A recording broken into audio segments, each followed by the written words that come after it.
Salam pengadaan bagi Bapak Ibu, insan pengadaan barang jasa dimanapun berada. Bersama saya kembali Alfiatra Rapa dalam Petra Channel. Kali ini saya akan berbagi atau sharing mengenai HPS untuk jasa konsultansi konstruksi. Ya, seperti biasa Bapak Ibu ada alat bantu ataupun tools yang mungkin kita akan gunakan dalam menyusun HPS untuk jasa konsultansi konstruksi ya.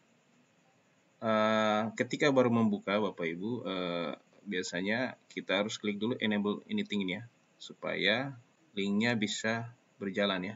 Oke, biasanya baru pertama kali buka seperti itu. Nah, jika sudah, kita akan bisa menggunakan ini. Oke Bapak Ibu, untuk mulai seperti biasa, kita bisa klik mulai di sini ya. Tapi sebelumnya kita bisa membaca dulu referensi yang digunakan untuk menyusun HPS jasa konsultansi konstruksi ini. Ya. Kita coba baca dulu Bapak Ibu. Nah ini ada beberapa referensi yang sebenarnya mungkin Bapak Ibu sudah baca juga ya. Pertama di dalam peraturan LKPP nomor 12 tahun 2021, di mana di situ menjelaskan mengenai data informasi yang dapat digunakan untuk menyusun HPS ya. Dan salah satu mungkin yang kita akan gunakan sebagai data informasi adalah di poin B misalnya ya, ada informasi biaya harga satuan yang dipublikasikan secara resmi oleh kementerian, lembaga, atau pemerintah daerah. Nah ini ada misalnya tenaga ahli ya untuk jasa konsultasi konstruksi. Begitu juga dengan harga pasar mungkin misalnya untuk biaya-biaya lainnya. Ada beberapa sumber yang bisa kita gunakan sebagai informasi untuk menyusun HPS ya. Kemudian di dalam peraturan LKPP nomor 12 tahun 2021 ini ada beberapa perhitungan ya HPS untuk jasa konsultasi konstruksi ya, dapat menggunakan metode perhitungan berbasis biaya, berbasis pasar, ataupun berbasis keahlian. Untuk kali ini Bapak Ibu, untuk jasa konsultansi konstruksi kali ini kita metodenya menggunakan metode perhitungan berbasis biaya, yaitu yang terdiri dari biaya langsung personil maupun biaya langsung non-personil. Nah, biaya langsung personil itu merupakan biaya yang diperlukan untuk membayar remunerasi tenaga ahli, ya, berdasarkan kontrak, dan biaya itu sudah termasuk juga gaji dasar, kemudian ada beban biaya sosial dan juga biaya beban tidak terduga, bahkan juga sudah termasuk keuntungan di situ ya. Dan juga ada biaya langsung non personil ya, yang biasanya digunakan untuk mendukung kegiatan dalam proses kerjaan jasa konsultansi ini ya. Mungkin biaya operasional, biaya penyusunan laporan, biaya penyelidikan atau pengujian dan sebagainya yang mendukung dari jasa konsultansi ini sendiri. Yang perlu diketahui juga Bapak Ibu bahwa biaya langsung non personil sendiri itu pada prinsipnya tidak melebihi 40% dari total biaya jasa konsultansi konstruksi itu sendiri ya. Kecuali kalau ada jasa konsultasi yang sifatnya khusus. Khusus itu misalnya seperti pekerjaan pemetaan udara, survei lapangan, pengukuran atau penyelidikan dana, dan lain-lainnya yang mungkin membutuhkan biaya non-personil yang lebih dari 40% gitu ya. Ini mungkin acuan salah satu referensi yang bisa kita gunakan dari peraturan LKPP nomor 12 tahun 2021. Kemudian ada juga dari keputusan Menteri PUPR nomor 33 tahun 2025 ya. Ada keputusan Menteri Pekerjaan Umum nomor 33 ini tahun 2025. Di situ adalah menjelaskan mengenai besaran remunerasi minimal ya, minimal tenaga kerja konstruksi pada jenjang kualifikasi ahli untuk layanan jasa konsultasi konstruksi. Jadi di dalam keputusan Menteri ini ada besaran remunerasi minimal yang bisa kita gunakan sebagai referensi ya untuk menentukan besaran remunerasi untuk tenaga ahli ya. Di sini kita lihat nanti ada mulai dari yang muda, madya, ataupun yang utama. Bahkan di dalamnya ada indeks ya. Jadi indeks yang muncul di tabel 4 itu nanti adalah indeks sesuai dengan lokasi ya. Lokasi misalnya pekerjaan jasa konsultasi tersebut dilakukan di provinsi mana. Dan tentunya di tabel 1 di dalam keputusan menteri tersebut itu untuk di daerah provinsi daerah khusus Jakarta ya. Indeksnya 1. Sehingga nanti ketika kita mau menggunakan di provinsi lain tentunya nanti dikalikan indeks ya. Dan di sini juga dijelaskan mengenai besaran berdasarkan pengalaman, kemudian kualifikasi pendidikan ya, S1, S2, atau S3. Nanti tentunya kita akan lihat bersama bagaimana cara menyusunnya. Kemudian ada juga mengenai surat edaran Menteri PUPR ya, nomor 7 tahun 2024 tentang susunan tenaga ahli. Dalam hal ini di sini ya, kalau surat edaran yang ini nomor 7 tahun 2024 tentang jasa konsultasi perancangan ya. Perancangan ya. Jadi ini salah satu contoh susunan tenaga ahli. Jadi di dalam surat edaran ini ada pedoman yang bisa kita gunakan ya sebagai kebutuhan tenaga ahli ya. Misalnya contoh di sini untuk bangunan gedung sederhana ada tim leader, kemudian ada beberapa tenaga ahli yang mungkin bisa dilibatkan ya atau masuk dalam susunan tenaga ahli yang dibutuhkan. Begitu juga dengan misalnya bangunan gedung tidak sederhana. Ini salah satu contoh saja Bapak Ibu ya. Dan nanti mungkin contoh lainnya bisa dilihat di dalam surat edaran Menteri Pekerjaan Umum nomor 7 tahun 2024 ini. Nah, perlu diketahui juga Bapak Ibu bahwa susunan organisasi yang ada di surat edaran ini itu merupakan jumlah paling banyak kebutuhan tenaga ahli, jadi maksimal ya. Dan tentunya nanti kita akan menyesuaikan sesuai kebutuhan ya. Misalnya kan nanti di sini ada pekerjaan mekanikal elektrikal ataupun pekerjaan lain, atau misalnya ada ahli arsitektur landscape ya. Kalau misalnya di pekerjaan tersebut tidak dibutuhkan ya tentunya kita akan menyesuaikan. Karena di sini bukan minimal tapi paling banyak, jumlah paling banyak kebutuhannya. Bahkan kalau lebih juga bisa, tapi ada ketentuannya nih. Misalnya melebihi daripada yang sudah disampaikan sebagai pedoman ini. Misalnya dalam hal terdapat kebutuhan tenaga ahli yang melebihi dari jumlah struktur dari surat edaran ini, itu harus mendapatkan persetujuan dari pejabat pimpinan tinggi media ya, masing-masing organisasi. Jadi ini kita bisa gunakan sebagai referensi ya untuk menyusun kebutuhan tenaga ahli. Begitu juga dengan tadi perancangan ya. Untuk pengawasan, konsultan pengawasan juga ada di surat edaran nomor 16 tahun 2022 ya, tentang susunan tenaga ahli penyedia jasa konsultansi pengawasan ya. Nah, ini bisa juga kita gunakan sebagai pedoman. Sama juga dengan yang tadi di perencanaannya Bapak Ibu sekalian. Itu juga ada beberapa susunan yang sifatnya nanti disesuaikan dengan kebutuhan lingkup dan kompleksitas pekerjaan ya. Tentunya nanti menyesuaikan, tapi ini adalah sekali lagi maksimal ya. Dan komposisi jabatan itu nanti akan merupakan komposisi paling banyak, sama dengan surat edaran sebelumnya tadi ya. Yang untuk perancangan, untuk SE16 ini merupakan komposisi paling banyak ya. Jadi tentunya nanti jumlah tenaga ahli ya tidak harus juga sama dengan yang di SE ini. Tentunya kita melihat kebutuhan lingkup dan kompleksitas pekerjaan itu sendiri ya. Karena ini merupakan paling banyak atau maksimal. Lalu referensi lain yang kita bisa gunakan yaitu mengenai bagaimana kalau konsultan perorangan ya. Nah, konsultan perorangan sendiri kalau misalnya kita lihat di Peraturan Menteri PUPR ya, nomor 19 tahun 2017, di situ masih menjelaskan mengenai besaran remunerasi jenjang jabatan ahli untuk layanan jasa konsultasi konstruksi untuk atau oleh konsultan perorangan diperhitungkan sebesar 55% dari besaran remunerasi minimal. Jadi 55% dari tadi remunerasi minimal itu yang remunerasi minimal yang ini ya tadi ya misalnya.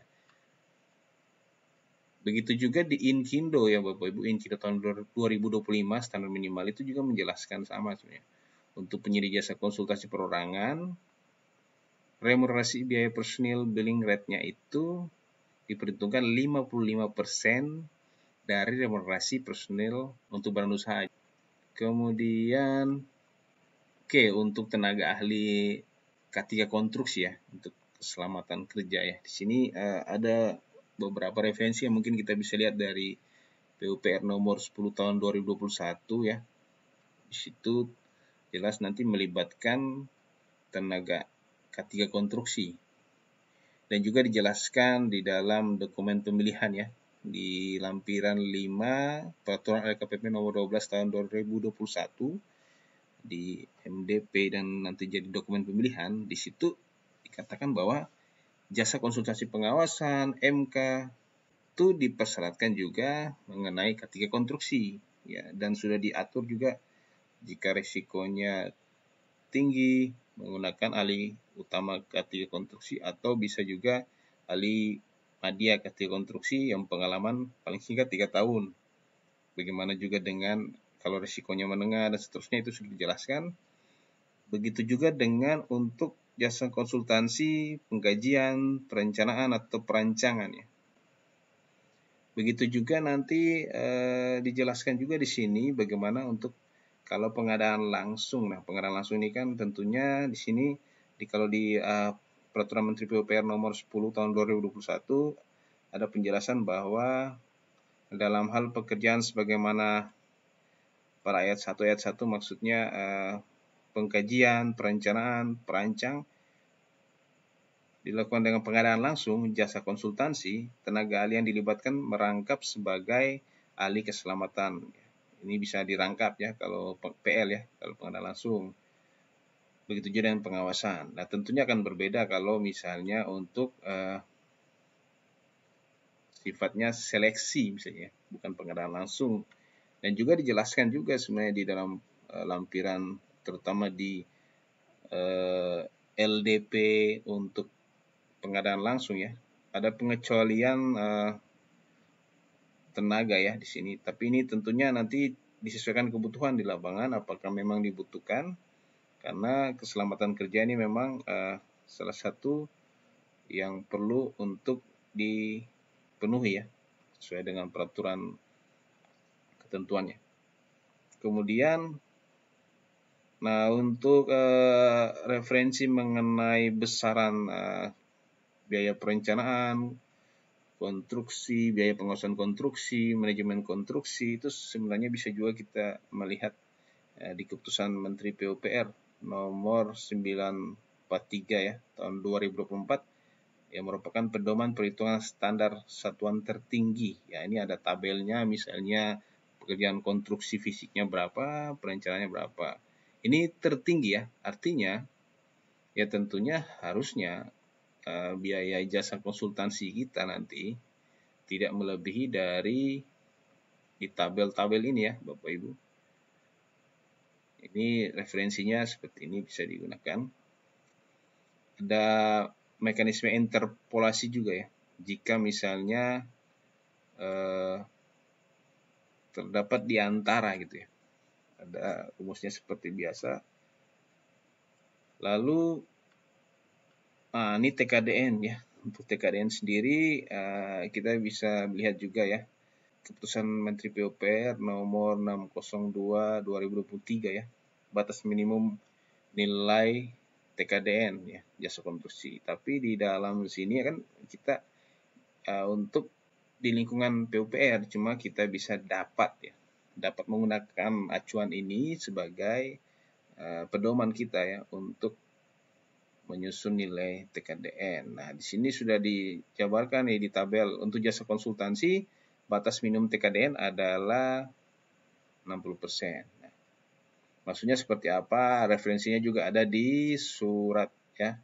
Sebelumnya ya, surat dari Kementerian PUPR, Direktorat Jenderal Bina Konstruksi ya, nomor BK 0403 ya 937, ini dikeluarkan tahun 2022. Di situ dikatakan bahwa WNI berarti TKDN-nya kalau tenaganya itu dari WNI berarti TKDN-nya 100%. Kalau menggunakan WNA warga negara asing berarti 0%. Nah, itu yang tata cara perhitungan ya. TKDN tenaga. Ya tentunya sebagian besar untuk tenaga ini kan biasanya WNI ya. Tapi kalau misalnya ada yang memang berdasarkan survei pelaku usaha atau survei tenaga ahli yang Bapak Ibu lakukan bahwa pekerjaan tersebut tidak terdapat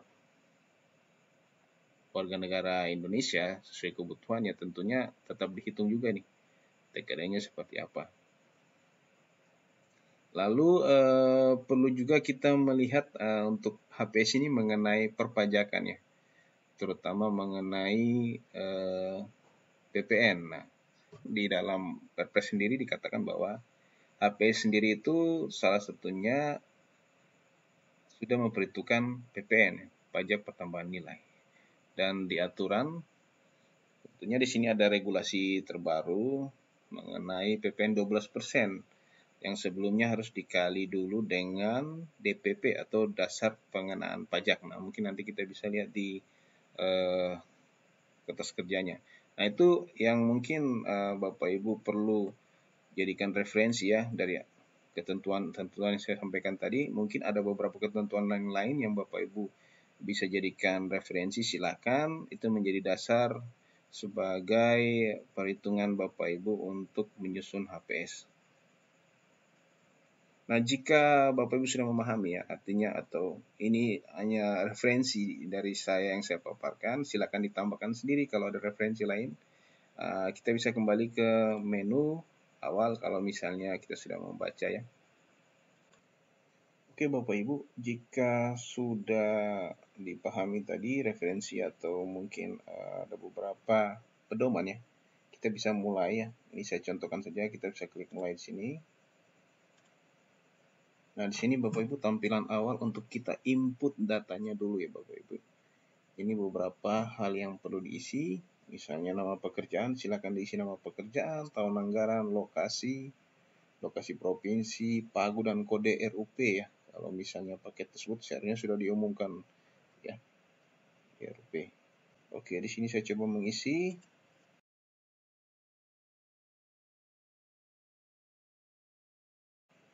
Lokasi pekerjaan Bapak Ibu ini salah satu yang penting diisi. Lokasi ini menentukan indeks nanti ya, indeks dari tenaga ahli ya. Lokasinya di mana nanti akan dikalikan indeks lokasi ya, sesuai dengan keputusan Menteri PUPR tadi. Oke, kemudian pagu anggarannya silakan diisi. Dan kode RUP ini saya contohkan saja ya Bapak Ibu. Nah, kemudian di sini Bapak Ibu perlu kita mengidentifikasi atau menentukan. Sebenarnya kita sudah melihat dulu referensinya tadi di PUPR ya, misalnya untuk pekerjaan pengawasan ya, misalnya pengawasan. Ini contoh ya, ada beberapa di sini nanti kita harusnya bisa melihat nih untuk pengawasan pekerjaan tersebut tenaga ahlinya yang dibutuhkan apa saja. Itu yang bisa kita jadikan acuan gitu. Di surat edaran nomor 16 tahun 2022 untuk pengawasannya. Saya coba bukakan surat edarannya. Nah, di sini ini sudah ada uraiannya Bapak Ibu ya. Untuk kebutuhan tenaga ya, tenaga pengawasan di sini, misalnya pekerjaan irigasi ya. Lalu, nah ini pekerjaan jalan ya misalnya Bapak Ibu. Ini pekerjaan jalan ya, misalnya ada tim leader, kemudian ada supervision engineer, ada quality engineer, ada quantity engineer, ada ahli K3 konstruksi. Nah ini ya tentunya sesuaikan kebutuhan nanti ya. Ini akan yang paling banyak ya, paling maksimal untuk pekerjaan konstruksi jalan. Begitu juga dengan yang lainnya ya. Tapi kebetulan ini pekerjaan konstruksi jalan jadi pengawasan ya, pengawasan. Jadi kurang lebih dan tidak lebih dari ini, kalau lebih nanti harus ada izin ya misalnya. Nah ini menjadi acuan kita tenaga yang kita butuhkan ya. Saya katakan saja ini karena contoh ya, nanti kita coba sama-sama nanti menyusun seperti apa. Sehingga nanti Bapak Ibu di sini kita harus menentukan nih tenaganya apa saja nih. Nah, ini saya contohkan saja ya Bapak Ibu ya. Ini kan contoh ilustrasi saja nih. Di sini kita harus mengisi jumlah jenis personil ya. Maksudnya judul intinya seperti di gambar misalnya team leader, A, B, supervision engineer, quality engineer, atau quantity engineer, dan ketiga ya. Nah, tentunya ini kita sesuaikan kebutuhan. Misalnya ini tidak harus sama ya Bapak Ibu. Ini sebagai ilustrasi saja, contoh supaya kita bisa sama-sama satukan dulu bahasa. Yang dimaksud jumlah jenis personil di sini maksudnya yang di poin A, B, C, D, E ya. Bukan subnya di dalam ya, bukan jenis tenaga ahlinya gitu. Ini katakanlah bisa saja ada 5 ya. Nanti kita bisa isi di sini, atau bisa juga ada 2 saja, silakan. Nah, kadang-kadang kan ada yang mengatakan sini ini tenaga ahli. Kemudian nanti yang nomor 2-nya itu tenaga pendukung. Silakan, itu sesuai kebutuhan atau mekanisme penyusunan seperti apa. Tapi saya ingin coba menyesuaikan yang di sini bahwa saya butuhnya kebutuhan saya adalah team leader, supervision engineering, ada katakanlah ada ini ya, ada semua ini saya butuhkan misalnya, sesuai dengan kebutuhan di lapangan ya. Jadi saya akan isi ada 1, 2, 3, 4, 5 ya. 5. Seperti itu. Sehingga di sini saya isi 5 ya. Jadi ada 5, yaitu team leader ya. Saya isi saja seperti ini.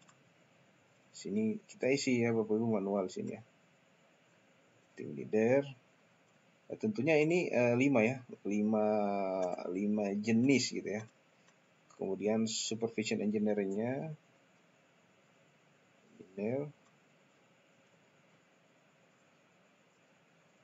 lalu selanjutnya adalah quality engineer,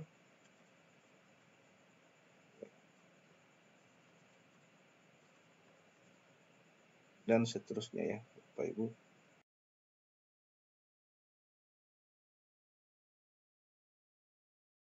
Ya, katakanlah ada 5 ya. Jadi ini contohnya 5 ya. Jadi tidak harus sama ya. Mungkin untuk yang perancangan berbeda ya. Mungkin cuma 2 atau 3, silakan nanti menyesuaikan. Jadi ini jenis personil sini maksudnya bukan jenis tenaga ahli, tapi jenis pengelompokan gitu ya. Nanti di dalam supervision engineer sendiri tentunya mungkin ada 3 tenaga ahli atau 2, silakan. Di dalam quality engineer-nya mungkin ada 2 tenaga ahli atau 1, silakan. Nah, selain jumlah jenis personil, kita juga bagian bawah menentukan yang non personil. Ada beberapa tema atau kriteria atau jenisnya ada berapa. Saya katakanlah misalnya ada 1 saja, ini sebagai contoh aja. Atau 2 ya. 2. Yang 1 adalah untuk biaya operasional.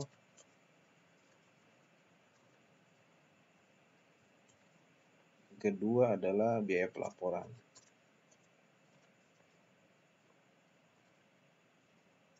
Contoh ya Bapak Ibu, silakan nanti sesuaikan. Ini bisa 3, 4 silakan ya, tapi saya sediakan cuma 5, nanti bisa diisi Bapak Ibu kalau misalnya sesuai kebutuhan. Ada beberapa jenis ya. Nanti tentunya di dalam biaya personal itu ada beberapa biaya-biaya nanti diuraikan ya. Bukan di sini diuraikan, nanti di tahap selanjutnya. Ini kita cuma menentukan poin-poin jenis ya, jenis judul ya, nanti subnya nanti kita uraikan. Nah, ini 2 ya Bapak Ibu. Nah, sehingga kita sudah menentukan, selanjutnya kita akan merandom lagi. Kita next ya ke selanjutnya, kita sudah tentukan berapa jenis personil, berapa jenis non personilnya ya, sesuai kebutuhan. Lalu kita selanjutnya, nah di sini ini untuk yang personil ya, kita masih menguraikan yang personil nih. Nah, katakan di sini tenaganya ada 1, 2, 3, 4, 5 ya. Dari kita lihat di peraturan atau keputusan Menteri PUPR nomor 33/2025 tadi, di bagian indeks kan sudah dijelaskan tadi ya, referensi kita bahwa untuk wilayah ya, ini wilayah kita kan tadi saya kembali dulu ya, di Papua ya, Provinsi Papua ya. Jadi kenapa ini 1,223 ya sesuai dengan keputusan PUPR tadi, salah satu referensi kita bahwa untuk Papua 1,223 itu. Tuh, nanti Bapak Ibu kalau pilih daerah lain tentunya akan menyesuaikan. Misalnya saya pilih Papua Tengah misalnya ya, atau Papua Barat Daya misalnya ya. Saya pilih Papua Barat Daya, tentunya nanti indeksnya berubah. Nah ini 1,203 ya, ini otomatis ya. Papua Barat Daya 1,203. Seperti itu Bapak Ibu, saya kembalikan ke Papua ya. Jadi di sini yang menentukan pilihan ini yang menentukan indeks yang digunakan berapa gitu, sesuai lokasi. Kemudian remunerasinya di sini remunerasi minimum sesuai dengan keputusan Menteri PUPR nomor 33, 34.500.000 dari mana? Tadi kan kita sudah pilih sini Madya jenjang 8 S1 6 tahun. Nah, kita coba ini otomatis ya Bapak Ibu. Tidak perlu kita kata-kata lagi, kita pastikan lagi nih. Di keputusan Menteri PUPR. Nah, misalnya tadi Alimadya S1 6 tahun pengalaman. Alimadya 6 tahun ya. Ini 6 tahun S1. Nah, ini S1 6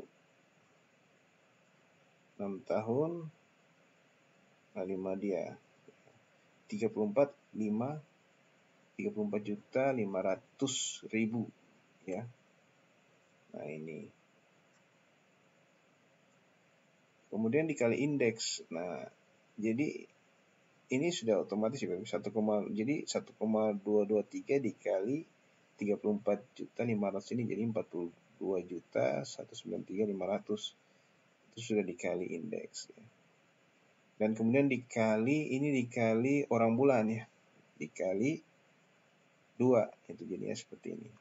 Nah, kemudian yang perlu diisi juga di sini kita perlu mengisi, sebenarnya ini cuma pertanyaan saja ya Bapak Ibu.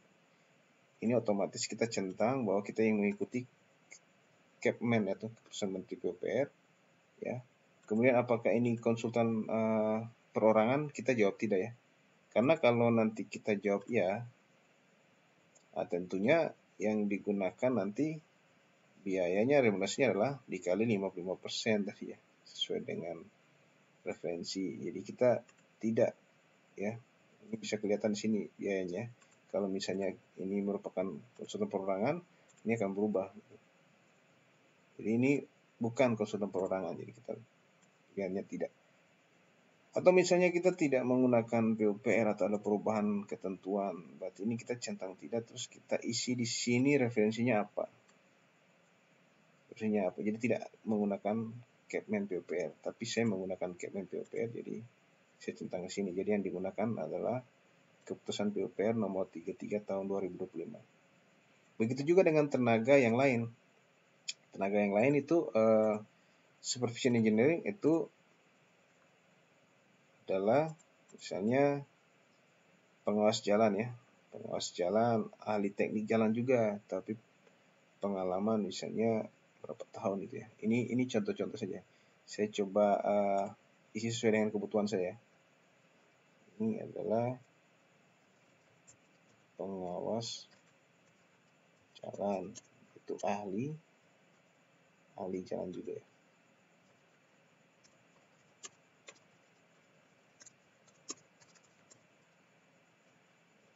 Teknik jalan.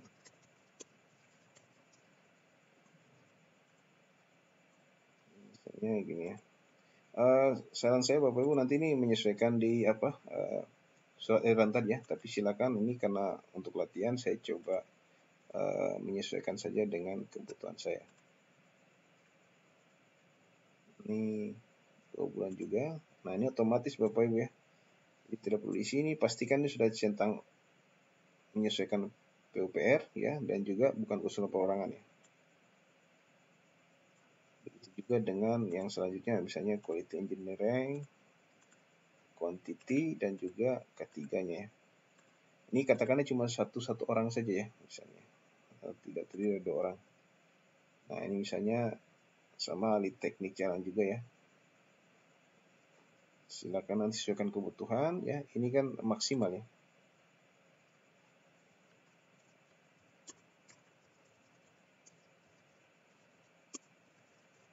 Tentunya kalau misalnya pekerjaan jalannya tidak kompleks atau sangat sederhana, mungkin tidak dibutuhkan tenaga ahli sebanyak ini ya.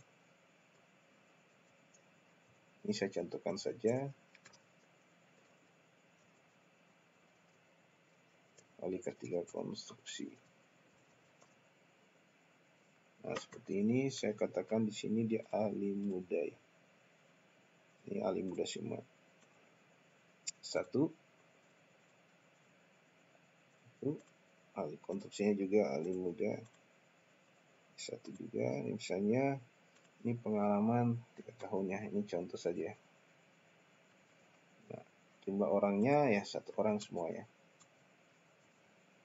Bulannya, nah ini misalnya ini cuma 1 bulan saja ya untuk quality, atau mungkin dia cuma 1,5 bulan aja, silakan. Ini juga 1,5 bulan karena tidak full ya. Kalau ketiga konstruksi misalnya harus 2 bulan misalnya. Nah, ini menyesuaikan kebutuhan tentunya. Nah, nanti angka-angka ini Bapak Ibu otomatis ya, Bapak Ibu. Otomatis. Nah, coba kita cek ya untuk ketiga konstruksi ini ahli muda S1 ya, pengalaman 3 tahun kita cek ya. Ahli muda pengalaman 3 tahun S1 ya. Pengalaman 3 tahun S1 ahli muda. Nah, di sini kan 3 tahun S1 ahli muda ya. 3 tahun 25.400.000 ya. Sama nggak? Ah, ini sama ya. 25.400 otomatis ya. Nanti ya tentunya dikali indeks, dikali 1,223, 25.400.000 tadi dikali indeks. Dapatnya ini. Lalu hasil dari kali indeks tadi dikali juga dengan kurang bulan ya, dapatnya ini. Kemudian sekali lagi Bapak Ibu, ini nanti Bapak Ibu harus isi, tapi ya tentunya kalau misalnya sudah sesuai dengan Kemen PUPR ya kita centang saja. Kemudian ini tidak karena ini bukan konsultan perorangan. Nanti kalau Bapak menyusun konsultan perorangan tentunya nanti centang ya kalau perorangan gitu. Seperti itu. Nah, ini sudah Bapak Ibu ya untuk tenaga. Jadi kita next. Nah, ini kalau sudah Bapak Ibu ya. Tentunya kalau sudah tenaganya, penguraiannya, kita masuk ke selanjutnya yaitu checklist selanjutnya yaitu untuk yang non personil. Nah, non personil juga ini kita urai ya Bapak Ibu. Ada berapa gitu. Ini cuma butuhkan 20 saja. Maksudnya ini disediakan 20, kita coba saja buka semua 20 ya. Nanti kita tutup lagi sebenarnya kebutuhan Bapak. Di sini kan sudah ada 2 tadi, operasional dan pelaporan. Itu sesuai dengan kalau kita kembali ke awal sesuai dengan yang di sini yang kita input ada 2 saja Bapak Ibu ya. Ya, operasional dan pelaporan. Kalau misalnya ada uraian lain silakan nanti ditambahkan 5 ya. Maksimal 5 di sini. Tapi ini saya baru buat untuk yang 5. Nah, ini jenisnya tadi ada 2 ya, yaitu biaya operasional dan biaya pelaporan. Nah, operasional ini misalnya biaya belanja ATK. Misalnya ini contoh ya. Kemudian operasional juga ada belanja lainnya. Misalnya biaya sewa kendaraan. Ini contoh ya. Roda 2 misalnya. Ada lagi biaya operasional lainnya yaitu biaya komunikasi atau telepon ya. Misalnya ya. Nah, itu cuma 3 misalnya. Kemudian ada biaya pelaporan. Nah, ini kita apa saja, misalnya pelaporan itu biaya laporan pendahuluan. Ini contoh ya. Dan ada lagi biaya pelaporan lainnya yaitu biaya pelaporan bulanan. Kemudian ada lagi biaya pelaporan, itu biaya laporan akhir misalnya. Nah, seperti itu. Nah, katakanlah seperti ini. Jadi sebenarnya nama saja ya di sini. Kita nama saja. Oke, nah ini kita isi volumenya berapa ya. Nah ini asumsi saja Bapak Ibu, nanti silakan nanti disesuaikan. Misalnya saya katakan saja 1S gitu ya, paket sewa kendaraan 1 unit ya misalnya. Misalnya ini LS ya. Biaya pelaporan misalnya 10 buku. Oh, ini sama ya, misalnya 10 buku ya. Nah, ini volume 2, 3 jika ada misalnya 1 unit, misalnya Bapak mau tambahkan bulan 2, berarti 1 unit dikali 2 lagi, jadi selama 2 bulan misalnya seperti itu. Kalau katakanlah tidak ya. Jadi disediakan di sini ada volume sampai 3, nanti menyesuaikan nanti kebutuhannya seperti apa. Katakan yang saya lakukan adalah volume cuma cukup volume 1 saja. Nah, ini perlu diisi sumbernya dari mana nanti harga-harga ini, misalnya harga TK-nya gitu ya. Ini sumbernya harus diisi nanti. Ini saya contohkan saja ya Bapak Ibu ya. Saya contohkan saja. Nanti menyesuaikan.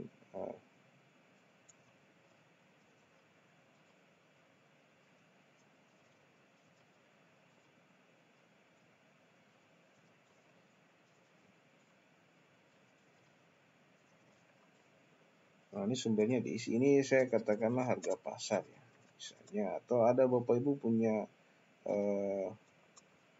data lainnya, silakan berdasarkan harga, satuan harga apa gitu ya. Ini saya katakan harga pasar. Nah, seperti itu Bapak Ibu. Itu yang untuk yang non personil ya. Nanti disesuaikan dengan kebutuhan gitu. Nah, kalau sudah, kita nanti klik selanjutnya gitu ya. Kita klik selanjutnya di atas ini.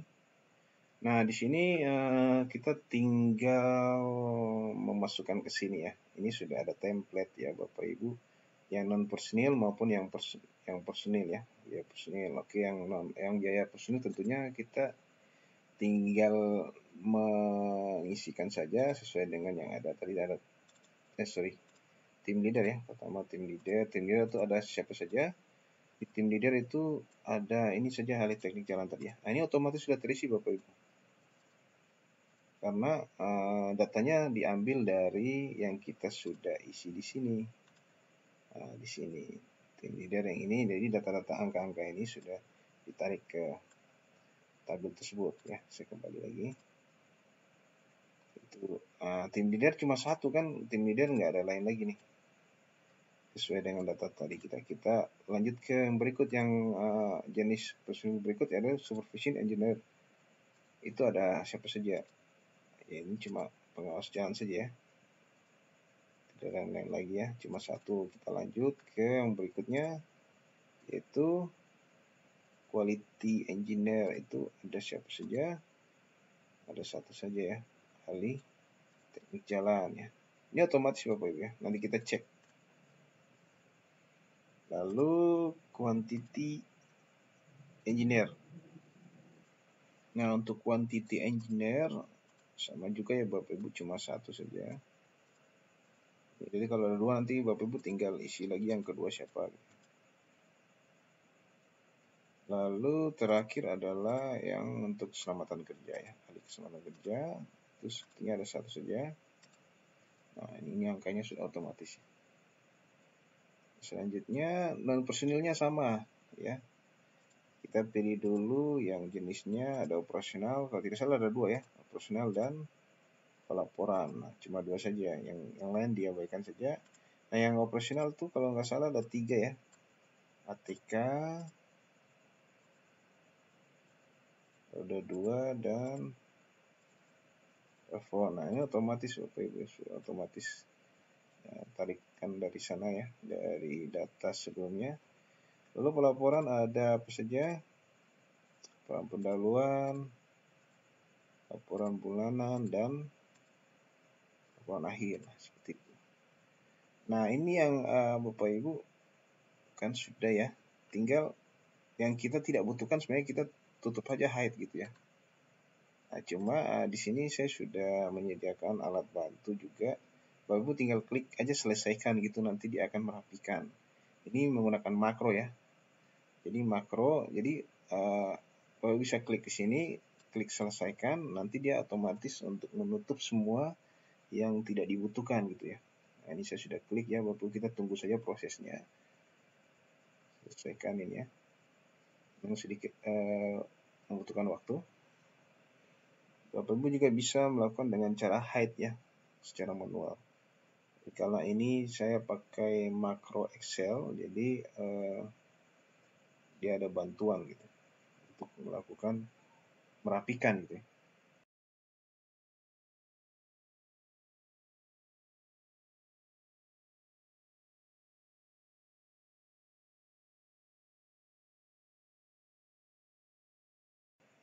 Ya, Bapak Ibu, ketika sudah selesai, diklik selesaikan, nanti akan tampilannya seperti ini. Jadi dia sudah merapikannya, Bapak Ibu. Yang kosong-kosong tadi di hide gitu ya. Bisa dilakukan secara manual sebenarnya, Bapak Ibu.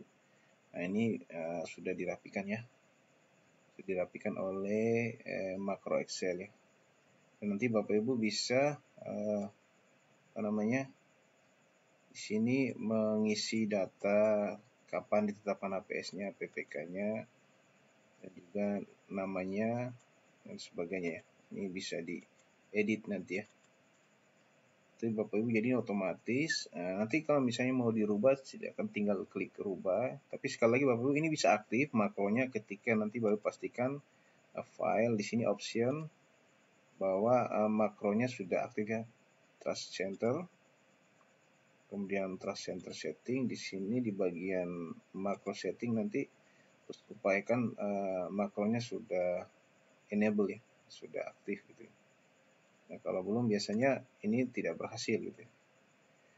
Nah, katakanlah kita mau rubah, bisa kita tinggal rubah aja misalnya di sini ada yang salah, sebenarnya kita tinggal klik rubah, nanti dia akan kembalikan ke posisi awal tadi gitu. Nah, seperti Bapak Ibu kalau misalnya ingin dirubah, bisa kita klik rubah, lalu kita bisa rubah sesuai dengan apa yang kita butuhkan. Lalu kalau selesai kita klik selesaikan lagi supaya dia rapkan lagi ya. Sekali lagi ini makro ya Bapak Ibu, nanti Bapak Ibu bisa menyesuaikan, bisa juga kalau mau manual bisa di hide yang tidak diperlukan, jangan dihapus ya, supaya itu bisa menjadi master lagi. Nah, jika sudah semua Bapak Ibu, selanjutnya kita klik selanjutnya. Nah, di sini rekapitulasinya Bapak Ibu ya. Jadi nanti bisa terlihat di sini ada biaya personil dan non personil ya. Dan tentunya ada ketentuan tadi yang menjadi referensi kita bahwa biaya non personil itu pada prinsipnya tidak melebihi dari 40% dari total biaya. Jadi sini masih 13% ya, 13,62% dari total, sehingga masih oke lah ya. Nanti kalau misalnya melebihi dari 40%, ya tentunya nanti kita perlu melakukan peninjauan kembali ya. Berarti untuk non personilnya mungkin perlu dirubah lagi ya. Mungkin pengecualian ya, kalau jasa konsultansi konstruksinya bersifat khusus ya. Tadi sudah dijelaskan di dalam Perlem ya, nomor 12 tahun 2021, seperti pekerjaan pemetaan udara, survei lapangan, pengukuran penyelidikan tanah, dan lain sebagainya. Nah, ini yang perlu kita perhatikan adalah terkait pajak tadi ya. Ini PPN 12% dikali DPP, DPP-nya 11/12 dikali nilai ini ya, 354 tadi, sehingga dapatnya 38 ya. Nanti kemudian di total. Kemudian pembulatannya ini kita isi secara manual ya Bapak Ibu. Kita mau bulatkan seperti apa, sesuaikan dengan ini misalnya misalnya seperti ini ya. Nanti silahkan Bapak Ibu ya. Ini sudah otomatis. Nah ini nanti tinggal diisi data PPK-nya tanggal berapa di mana ditetapkan ya. Seperti itu Bapak Ibu ya. Nanti ini juga bisa di print ya. Ctrl P. Yang terprint tentunya yang dibutuhkan. Kita bisa print juga yang ini tadi Bapak Ibu. Nah kita bisa print rinciannya. Bahkan kalau kita kembali untuk kertas kerja non personil kita bisa print juga, Ctrl P ya. Begitu juga dengan yang tenaga tadi. Tenaga ahlinya kita Ctrl P, kita bisa print.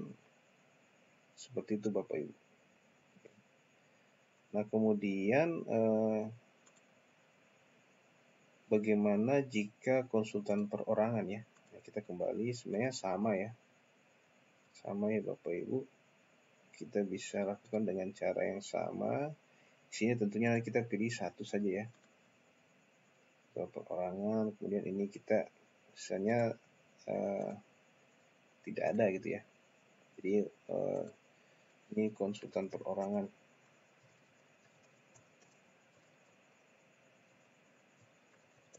Misalnya ya. Nah, kemudian kita next. Nah, ini kita isi dulu ya, sorry. Bapak Ibu nanti kita isi punya berapa ya. Ini kita bisa isi nanti. Nah, kita selanjutnya gitu. Nanti di sini ya tentunya satu saja ya. Satu saja. Di sini perorangan saja. Misalnya konsultan perorangannya siapa, ahli apa, misalnya ahli jalan ya. Misalnya dia mudah saja, misalnya pengalaman 3 tahun ya. Cuma misalnya kita butuhnya cuma setengah bulan saja. Ini contoh ya. Sehingga datanya seperti ini. Nah ini di bagian sini Bapak Ibu nanti Bapak Ibu centang kalau perorangan ya. Nah, ini jawabannya ya. Nah, sehingga nanti nilainya jadi 8 jutaan. Kalau misalnya tidak, berarti nanti tidak dikali 55% sesuai dengan tadi di referensi ya. Sorry. Di sini tadi ya kita bahas mengenai yang perorangan ya, 55% ya. Dari remunerasi minimum. Nah, sehingga ini kita kalau konsultan perorangan kita jawab iya. Kita selanjutnya yang ini tidak perlu isi, non personil kita tadi tidak ada, kasih nolkan saja. Nah, sehingga nanti ini kita sesuaikan. Ya, kita sesuaikan. Sehingga nanti di sini kita sesuaikan. Nah, ini tentunya kan perorangan saja. Ya, ahli jalan gitu ya. Yang ini kita tutup saja Bapak Ibu karena memang tidak ada kan, ini sisa yang tadi ya. Kita saja karena kan cuma satu saja. Ini kalau kita tidak tutup nanti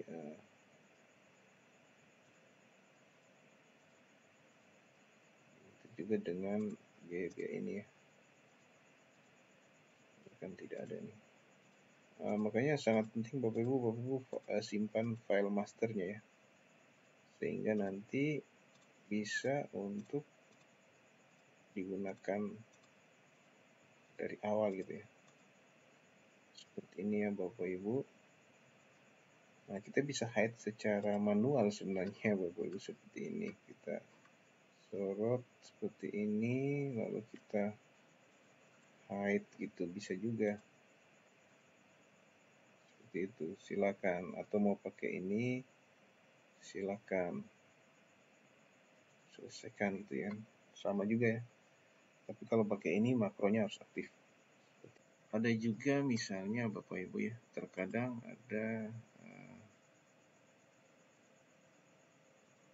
kita membuat tenaga ahli misalnya gini ya. Ahli, kemudian ada tenaga pendukung. atau biasanya tenaga subprofesional, tenaga profesional seperti itu. Nah, ini silakan saja nanti seperti apa. Misalnya ini satu saja contohnya, ya operasional. Ini adalah contoh seperti ini misalnya. Kita selanjutnya tenaganya misalnya nanti ada 3 ya. Ada tenaga ahli ada 2 orang, pendukungnya 1 orang. Misalnya tenaga ahli jalan atau tim leader misalnya. Ini adalah ahli jalan. Ya. Yang ini misalnya inspektur atau pengawas. Nah, ini contohnya seperti ini. Nah, yang ini mungkin mudah oke. Ini tim leadernya pengalamannya 5 tahun ya. Yang tenaga ahli yang satu pengalaman 3 tahun ya. Misalnya 1 bulan ya. 1 bulan. Nah, kemudian untuk yang inspektur ini misalnya tidak menggunakan dari PUPR gitu. Dia tidak menggunakan dari PUPR.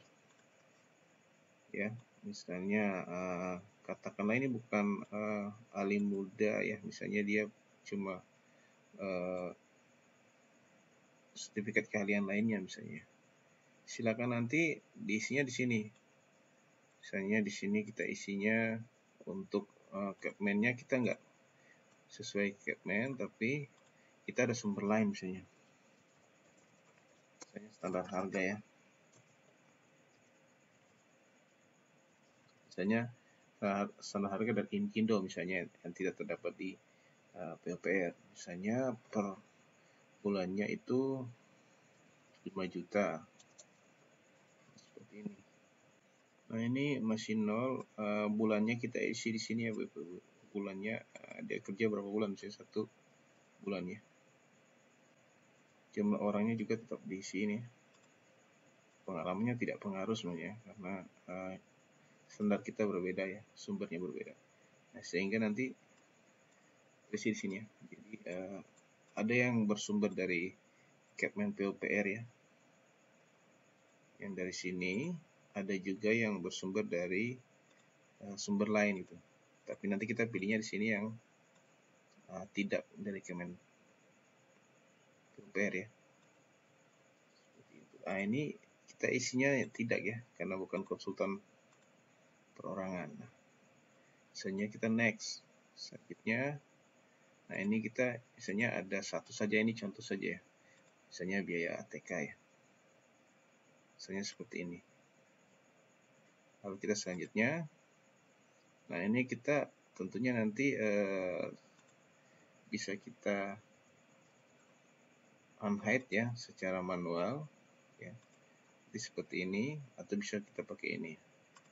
Yang ini tentunya tenaga ahli dan yang satunya adalah tenaga pendukung. Tenaga ahli tadi ada tim leader dan ahli jalan ya. Oke, ada 2 orang saja. Tim pendukung ada, inspektur saja. Tuh. Nah, ini otomatis angkanya. Ini kita bisa hide gitu ya. Kita bisa pakai yang tadi makro, silakan. Ini kita hide saja.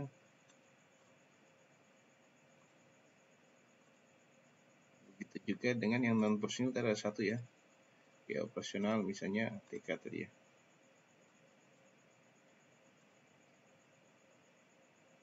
Mana TK.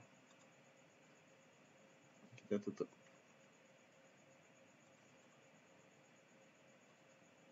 Seperti ini. Kita bisa klik selesaikan, kita rubah, silakan. Ini bisa juga kita secara manual tadi. Kemudian kita selanjutnya, nah di sini rekapannya Bapak Ibu sekali lagi ini otomatis kecuali yang ini kita harus rubah sesuai dengan pembulatannya. Misalnya kita mau ikuti tetap sama atau mau berbeda silakan. Nah, seperti ini. Nah, ini kontrol untuk biaya langsung non personil tidak melebihi 40% dari biaya total ya. Ini masih 1,38%, jadi masih sesuai. Nah, kurang lebih seperti ini Bapak Ibu. Ya, kemudian Bapak Ibu untuk nanti ketika Bapak Ibu simpan ya, biasanya kita memilih tempat simpannya di mana. Silakan nanti Bapak Ibu menyimpannya di mana. Ya, tentunya nanti di bagian tipenya ini kita pilih yang makro ya, Excel makro. Kalau mau makronya tetap aktif ya, menggunakan tadi tombol, atau seperti biasa ya, silakan. Kalau mau nanti perapiannya menggunakan cara manual. Kalau saya menggunakan makro, jadi nanti Excelnya saya pilih yang tipe Excel makro, enable template, lalu saya save. Yes, seperti itu ya Bapak Ibu. Jadi jangan lupa di save dalam bentuk file makro ya, supaya makronya tetap aktif yang ini. Kalau mau di save ke bukan makro juga bisa, tapi nanti makronya tidak simpan gitu ya. Misalnya Excel biasa bisa juga, silakan. Mungkin itu Bapak Ibu dari saya ya. Mudah-mudahan yang saya sampaikan bermanfaat, terutama buat PPK dalam menyusun HPS untuk jasa konsultasi konstruksi ya.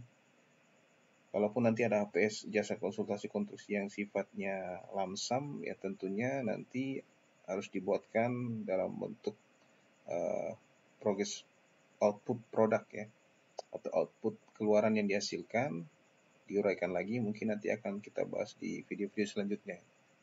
Mungkin itu dari saya Bapak Ibu, cukup sekian, terima kasih, dan sampai ketemu di video-video selanjutnya. Salam pengadaan.